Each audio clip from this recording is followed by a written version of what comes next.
You're still watching TVC News at 7. Let's turn our attention to business. Despite the challenging business environment and economic uncertainties in Nigeria, businesses can thrive and achieve sustainability when they prioritize innovation in providing products and services to their customers. This was part of the key takeaways of the 2024 Nigerian-British Chamber of Commerce Sharing Experience Series hosted in Lagos. During the event, speakers admitted that for companies to succeed in times like these, they found the must model an exemplary leadership style and align with standards and principles to guarantee the firm's sustainability. And the fireside chat, moderated by the business editor of TVC News, Mr. Tolulope Ojobi, founder chairman of ProShare, Mr. Olufemi Awuyemi, believe people who will impact society are comfortable with being uncomfortable. Participants and members of the NBCC had the opportunity to learn and engage with accomplished entrepreneurs, technocrats, and business leaders operating in the country. You don't operate in a vacuum, and when you hold conversations like this, you definitely will situate it along the line of what it takes to operate within the economy and to do so successfully. And you can see the sentiments are always very positive, and that's one thing to take away. So, in the main, the lesson is that every organization must try to be agile and adaptive enough to anticipate most of these challenges. It is in the nature of economies to go through cycles, but we must understand the trends that are leading to it so that one particular cycle can trigger so many consequences. Then we then believe that the whole economy is upside down. Provide a platform for both our members and non-members to get insights from people that have run businesses successfully, people that have managed businesses successfully. And when talking about people that have actually created businesses, we're talking about people that actually either started them from scratch, from the beginning, without anything on ground, or those that transformed an existing business. And our newly appointed Customs Area Controller, Paul Bamishaye, has laid out his plans to crack down on smuggling along Nigeria's western waterways. He warned that there will be zero tolerance for illicit trading activities on the nation's waters and creeks. TVC News correspondent Ifunanya Eze has more. In his inaugural address to senior officers at the Western Marine Command, Controller Paul Bamishaye pledged to ramp up seizures and arrests, emphasizing a zero-tolerance policy towards illegitimate trade on the waterways.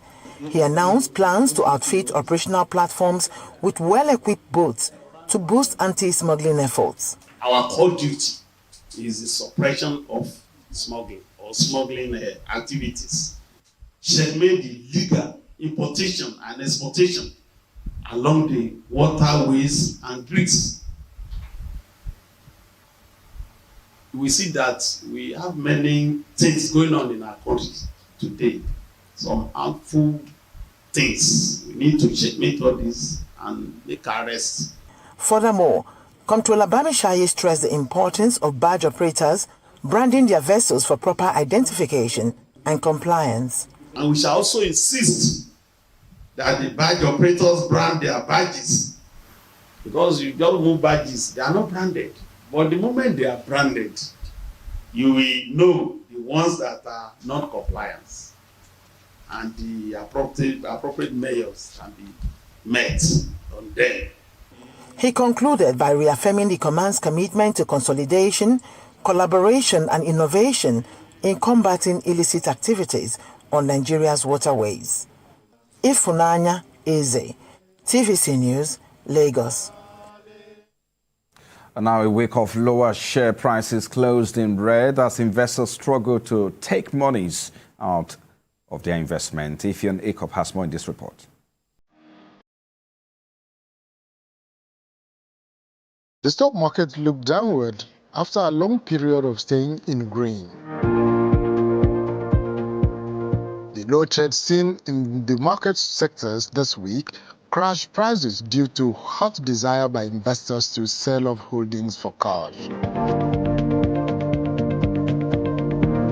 weekend markets index dropped by 0.24% to underscore losses on portfolios. It was First Bank Holdings that took the biggest elements of trade loss at 2.65%. Many other companies like GT Holdings, Access Holdings, Jeep Capital, and Qtix all dropped prices and values. Computer Warehouse Group improved its trade value by 0.40%. The lineup of other trade gainers included LLX, Fidelity Bank, ICO Insurance, and Champion Bureaus. Some analysts believe that the market will release more funds to go out into alternative investments as sales pressure hots up in market sectors. Ifyong Ekop TVC News, Lagos.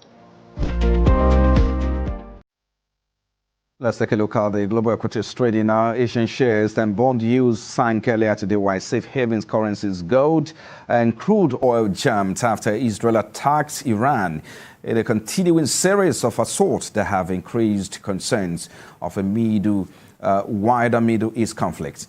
MSCI's Broadex Index of Asia Pacific dropped 2% after earlier driving as much as 2.6%, and the U.S. stock futures pointed 1% lower, retracing parts of an initial 1.7% slide. Japan's Nikkei was last down 2.4%, while Taiwan's stock benchmark fell 3.5%. Hong Kong's Hang Seng also lost 1.2%.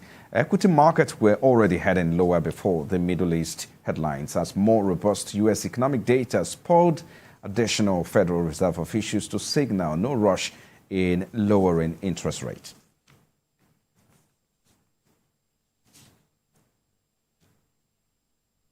And in the crude oil space now, prices jumped more than 3% earlier today after Israel carried out a strike in Iran, triggering fears of an all-time war in the Middle East. Price of Brent crude surged over $90 per barrel, up from $87 shortly after the crisis between Israel and Iran intensified.